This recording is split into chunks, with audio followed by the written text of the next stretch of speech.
Assalamu alaikum everyone. Dear participants, welcome to our workshop. Today's workshop is about full stack web development with Python and Django. Sir Garis is our trainer. He'll conduct this session accordingly. Sir, I'll make you the host. Please continue. Thank you.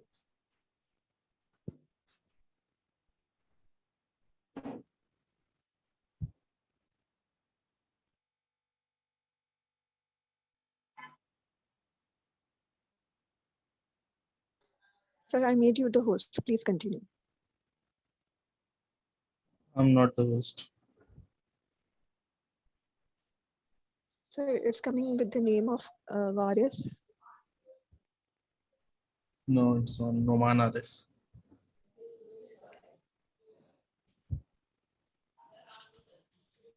Okay, trying to make you again.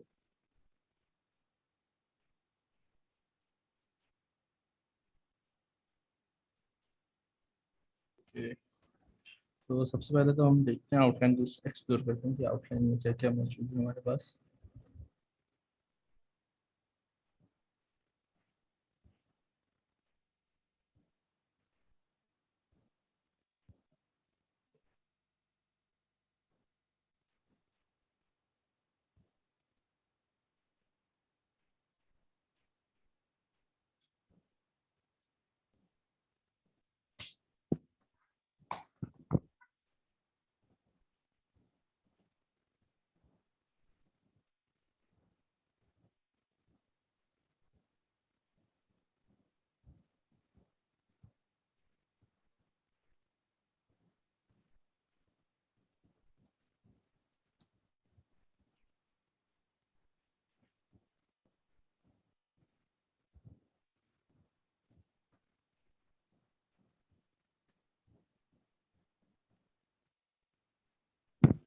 Okay.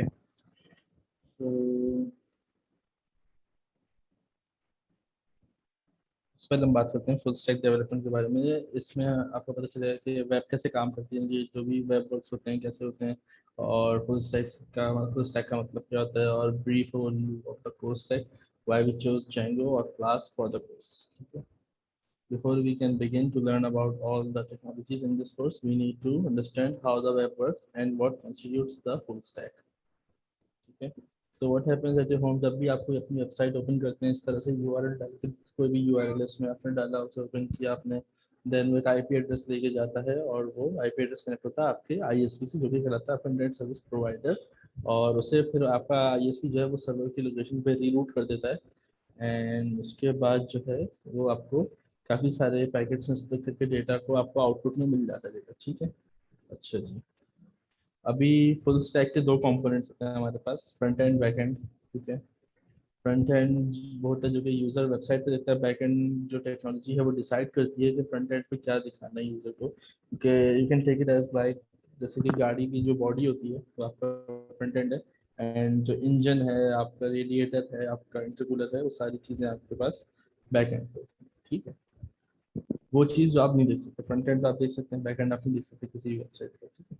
Front end में तीन technologies होती हैं, HTML, CSS, JavaScript.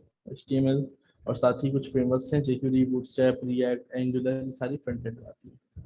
HTML जो है हमारे पास hypertext markup language होती है, और हर वेबसाइट के पास HTML तो होता ही होता है, चाहे वो कोई भी वेबसाइट हो. इनफैक्ट अगर कोई वर्डप्रेस से भी कोई वेबसाइट बनती है तो वर्डप्रेस भी उसे अपने इंजन के थ्रू बैक पे जो है क्या कहते हैं HTML चला रहा होता है. ठीक है. और साथ ही आप उसमें व्यू पेज सोर्स में जाकर HTML देख सकते हैं किसी भी वेबसाइट की. CSS आपके पास कैस्केडिंग स्टाइल शीट्स होती हैं. CSS की जो बेसिकली जो आपकी वेबसाइट होती है उसकी स्टाइलिंग CSS के थ्रू होती है, और ये मैंडेटरी नहीं है लेकिन नीड होती है. ठीक है. जावास्क्रिप्ट आपको अलाउ करता है इंटरेक्टिविटी ऐड करने के लिए वेबसाइट पे, including programming logic. Any site with interactivity uses JavaScript in some way, otherwise the site is static. First half का जो आपके कोर्स का जो फर्स्ट हाफ है वो फोकस करेगा फ्रंट एंड पे, and then the second half will focus on the back end. ठीक है. The back end of a site has three components, the language, the framework of the language, और database. ठीक है. Language में हमारे पास कोई सी भी लैंग्वेज होती है, PHP है, Node.js है, Ruby Rails है, जावा है, पर्ल है, और पाइथन है, सारी आपके पास बैकएंड के लिए अवेलेबल है. और जो आपको कैसे, आप ये चीज़ आपको डिसाइड करनी है कि आप क्या लेंगे. ठीक है. हमारे पास जो है पाइथन एज अ लैंग्वेज है, जेंगो और फ्लास्क एज अ फ्रेमवर्क हम ले सकते हैं। इसमें जेंगो भी ले सकते हैं, फ्लास्क भी ले सकते हैं। ये पाइथन के दो फ्रेमवर्क्स हैं बेसिकली। और वैसे तो तीन फ्रेमवर्क्स हैं, एक फास्ट एपीआई भी, लेकिन हम फ्लास्क और जेंगो ही ऑफर करते हैं। और एक मोंगोडीबी और सीक्वलाइट हमारे पास, इन दोनों में से कोई भी हम डेटाबेस यूज करेंगे। मोंगोडीबी बेसिकली पेड होता है, सीक्वलाइट आपके पास ओपन सोर्स डेटाबेस है। पाइथन जो है काफ़ी अच्छी लैंग्वेज है और सीखने के लिए काफ़ी आसान है, इजी टू लर्न है। और जेंगो काफ़ी इसका पॉपुलर फ्रेमवर्क है और काफ़ी स्केलेबल है, सिक्योर है। और सीक्वलाइट जो है आता है जेंगो के साथ। और पाइथन जो है इसको एक इजी चॉइस बनाता है। ठीक है, तो यहाँ तक किसी भी क्वेश्चन आंसर है तो मुझसे पूछ सकते हैं।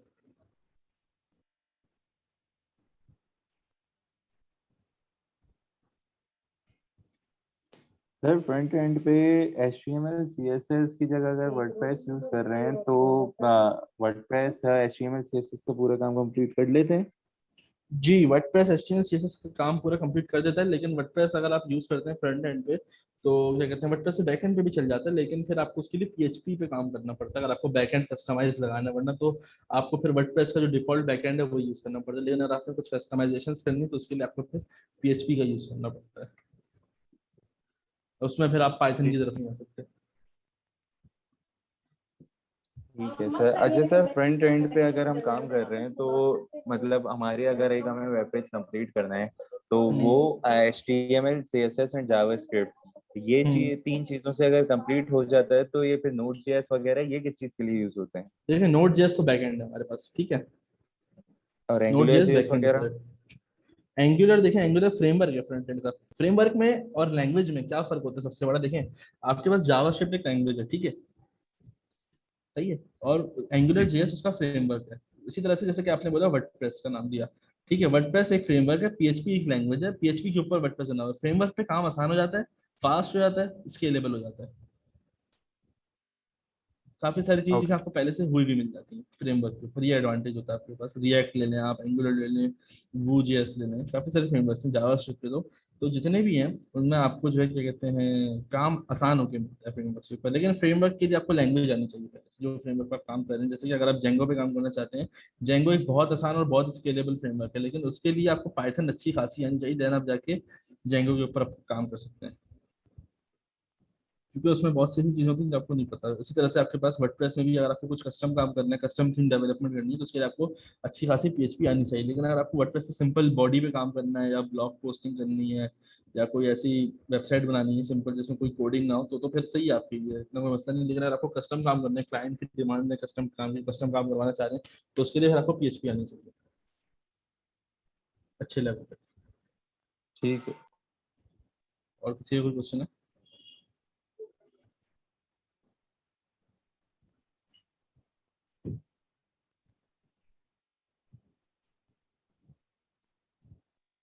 हमारे चलते हैं, तो आउटलाइन के बारे में डिस्कस कर लेते हैं।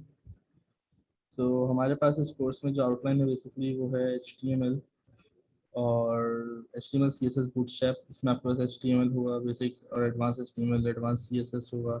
और बूटस्ट्रैप में आपके पास बटन्स, फॉर्म्स और नए पार्ट्स के ऊपर आप काम करेंगे, ग्रिड्स के ऊपर काम करेंगे।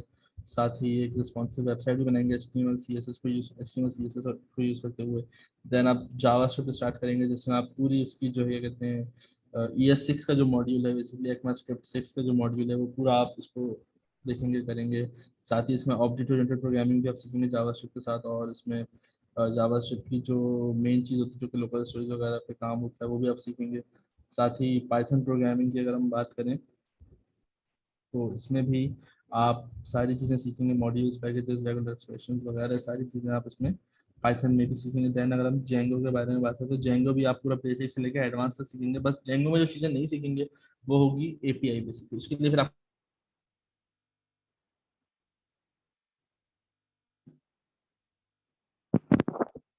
ये कहते हैं दो तीन आप एप्लीकेशंस आप बनाएंगे इसके ऊपर। और जो फाइनल प्रोजेक्ट होगा आपका वो भी एक काफ़ी अच्छी वेबसाइट होगी, जो कि रिस्पॉन्सिव वेबसाइट होगी बेसिकली, जिसमें आप अपने डेटाबेस के साथ ऑपरेशंस कर सकते हैं। ठीक है, तो यहाँ तक किसी का कोई क्वेश्चन है तो मुझसे पूछ सकता है। देन हम फिर हमारा जो प्रोजेक्ट है उसका ओवरव्यू देते हैं।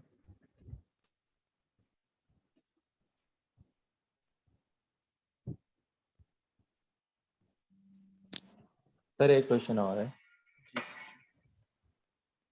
सर, ये बैक एंड पे जो आप कह रहे हैं लैंग्वेजेस, तो हम कैसे कंसिडर कर सकते हैं कौन सी लैंग्वेज बेहतर है एज कम्पेयर टू अदर? जैसे आप कह रहे हैं बैक एंड पे PHP भी है, पाइथन भी है। हम्म। अभी देखें, ये आपके ऊपर है कि आप उस लैंग्वेज को किस लिए यूज करना चाह रहे हैं। अगर आपकी कोई वेबसाइट ऐसी जिसमें आपको सिक्योरिटी रीजंस वगैरह रखने हैं, या स्केलेबल एप्लीकेशन चाहिए, या अगर आपको कोई ऐसी एप्लीकेशन चाहिए जिसमें आपके पास सिक्योरिटी अच्छी हो, रिलायबल एप्लीकेशन चाहिए, तो यू आप जा सकते हैं जेंगो की तरफ, नोड जेएस की तरफ, या लारावेल की तरफ। तीनों बेहतरीन फ्रेमवर्क्स हैं। ठीक है, लारावेल PHP का है, जेंगो पाइथन का है, और नोड जेएस जावास्क्रिप्ट का। ठीक है, तीनों बेहतरीन है। अब इन तीनों में से आपको चूज करना है कि आप किस में एक्सपर्ट हैं। ठीक है, कि किस चीज में आप ज्यादा अच्छे से सीख सकते हैं। अगर आप एक बिगिनर हैं तो मैं आपको ये रिकमेंड करूंगा कि आप जेंगो की तरफ आए सबसे पहले। लारावेल की साइड पे आप ना जाए, सीखें आप तीनों फ्रेमवर्क ताकि आप प्रॉपर डेवलपर बन जाएं। लेकिन अगर आपको स्टार्ट करना है तो आप जेंगो से स्टार्ट करें। तो फ्रेमवर्क सबसे आसान है सीखने के लिए, तो जेंगो है या फ्लास्क है। ठीक है, और जो सिक्योरिटी की बात करें अगर यहाँ पे, तो सबसे ज्यादा सिक्योरिटी, हाई सिक्योरिटी ऑथेंटिकेशन वगैरह सारी आपके पास जेंगो में होती है और कहीं नहीं होती। ठीक है, सर जेंगो और क्लास का डिफरेंस क्या होता है अगर दोनों ही जेंगो और पाइथन में बने? फ्लास्क में डिफरेंस ये है, अगर दोनों पाइथन में बने, बहुत अच्छा सवाल है आपका। लेकिन अगर दोनों पाइथन में बने तो दोनों में डिफरेंस क्या है? दोनों में देखें, जो सबसे बड़ा डिफरेंस है ना, वो ये है कि जेंगो में आपको काफी सारा काम हुआ हुआ मिल जाता है। ठीक है, मतलब आपको समझने, एक आपको स्केलेटन बना हुआ मिल जाता है किसी घर का, एक डिजाइन बना हुआ मिल जाता है। अब आपको उसमें अपने हिसाब से एडिटिंग करनी है। ठीक है, फ्लास्क में हर काम आपको जीरो से करना है। ये फर्क है जेंगो में और फ्लास्क में। तो अगर आप एक बिगिनर है और अगर आप फ्लास्क सीखते हैं, देन आप जेंगो की तरफ जाते हैं, तो आपको काफी सारी चीजों के बारे में पता होता है। फ्लास्क थोड़ा सा शुरू में मुश्किल लगता है, लेकिन जब आप फ्लास्क से जेंगो की तरफ जाते हैं तो आपको बहुत आसान लगता है जेंगो। और एक बिगिनर फ्रेमवर्क के हवाले से अगर आप बात करें तो वो फ्लास्क है। जेंगो थोड़ा सा एडवांस लेवल का जाता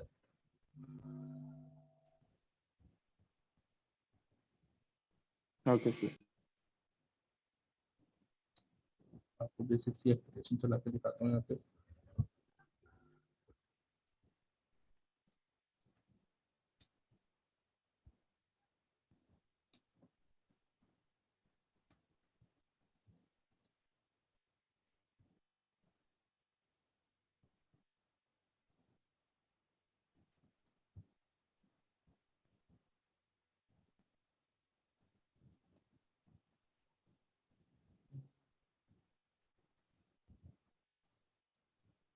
ये देखें, ये हमारे पास एक ब्लॉग आ रहा है।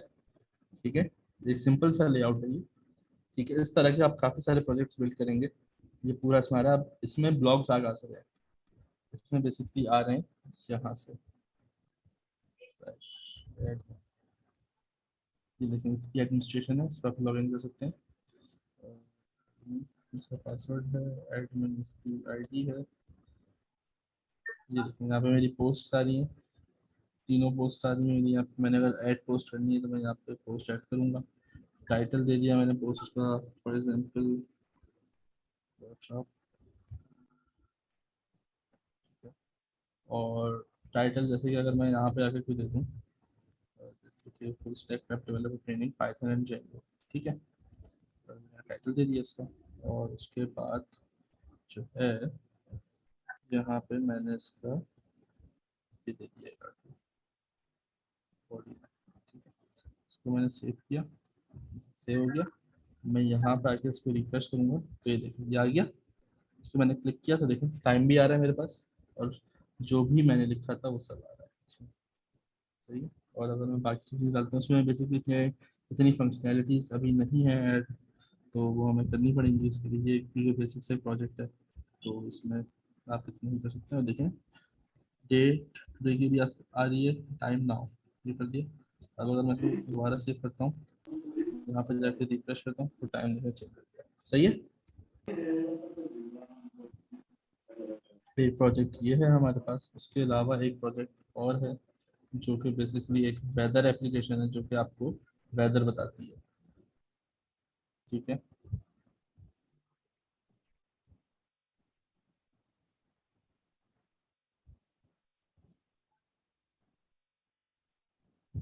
वेदर डिटेक्टर आ गया है, इसको मैं राइट क्लिक करके डैश को मैंने ओपन कर लिया।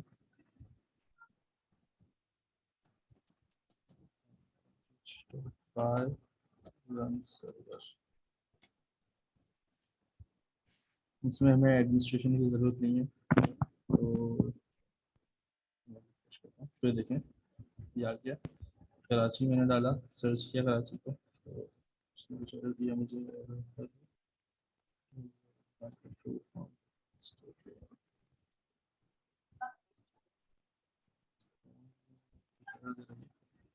छोड़ते हैं और नेक्स्ट देखें, मुझे देखना पड़ेगा क्या आ रहा है।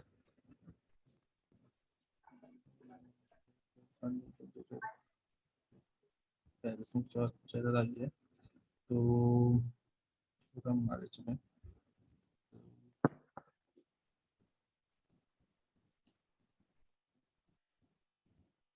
एक मैं आपको और दिखाता हूँ, class based.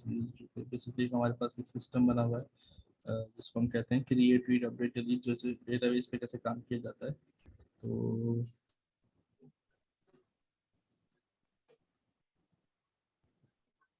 Basically static website है, could be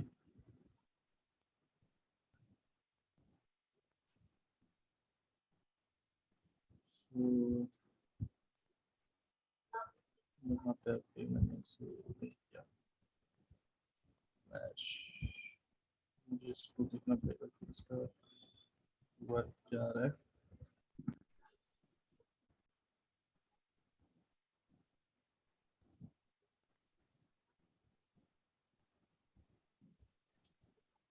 सर ये जो आप वेब एप्लीकेशंस दिखा रहे हैं, जी, तो पूछना मैं ये चाह रहा था कि what is the difference between website and web application.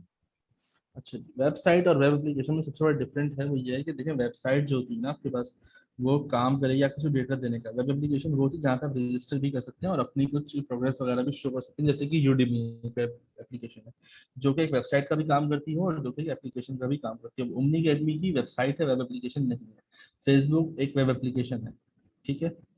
Wikipedia एक वेब एप्लीकेशन है जो कि आपको, लेकिन विकीपीडिया आपके पास एक वेबसाइट है। लेकिन अगर आप विकीपीडिया की बात करें उसको लेते हुए कि अगर आपको उसमें क्या कहते हैं कुछ पोस्टिंग वगैरह करनी है एज अ यूजर या एज अ ऑथर, तो वो आपके लिए वेब एप्लीकेशन का भी काम करती है, ठीक है। तो ये डिफरेंस होता है मेनली वेबसाइट्स और वेब एप्लीकेशन में,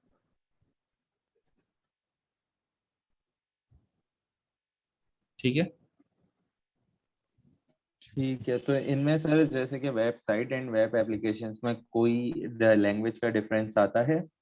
नहीं, लैंग्वेज का डिफरेंस नहीं आता। आप वेब एप्लीकेशंस अगर जेंगो पे बना रहे हैं तो आप पीएचपी पे भी बना सकते हैं, बट ये डिपेंड करता है कि कौन सी लैंग्वेज किस काम के लिए बनी है। पीएचपी ज़्यादातर आपके पास वेबसाइट्स के लिए या मैनेजमेंट सिस्टम्स के लिए बनती है, तो आप कोशिश करें कि आप उसको उस पर रखें। जेंगो ज़्यादातर आपके पास बिजनेस एप्लीकेशन के लिए बनती है, जैसे कि बैंक की वेबसाइट हो गई, जैसे कि कोई स्कूल मैनेजमेंट सिस्टम हो गया, कोई एम्प्लॉय मैनेजमेंट सिस्टम हो गया, कोई सीआरएम हो गया। हाई स्केलेबल एप्स जो भी होती हैं वो जेंगो पे ज़्यादा चलती हैं।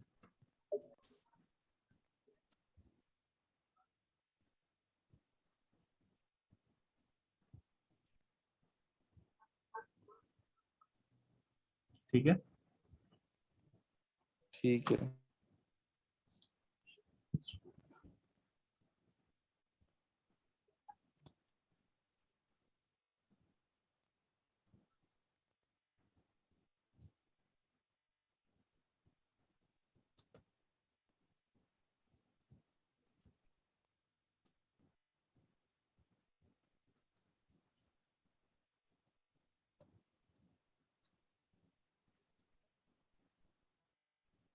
मैं जरा इसका पाथ देखूँ, पाथ क्या आ रहा है।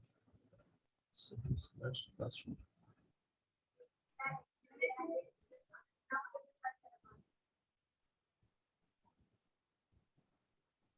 उसकी वाली एप्लीकेशन अभी तक क्लोज नहीं है मेरे ख्याल में। क्लोज नहीं है, तो ब्राउजर को क्लोज करना पड़ेगा।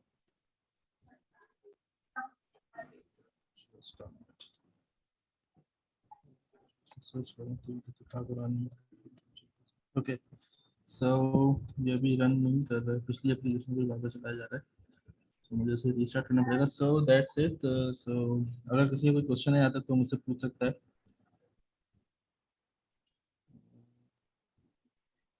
क्वेश्चन है, कोई क्वेश्चन है किसी का यहाँ पे? सर वन लास्ट क्वेश्चन है मेरा कि इस कोर्स के लिए पहले से कितनी नॉलेज रिक्वायर्ड है या बेसिक से ही स्टार्ट कराएंगे? स्टार्ट बिल्कुल बेसिक से होगा। ठीक है sir, thank you.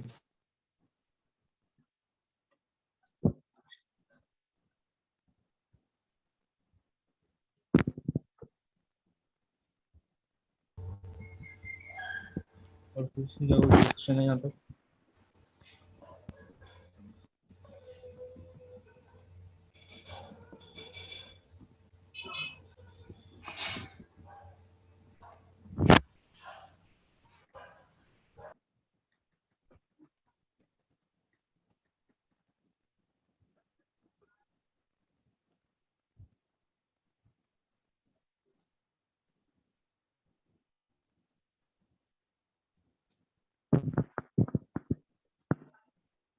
Okay, so please enter this workshop.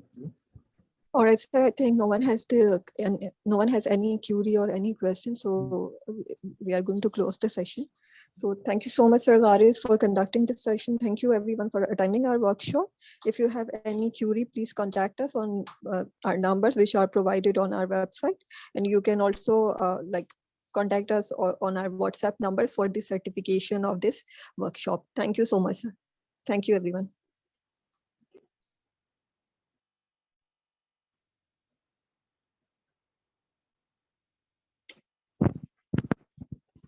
Thank you.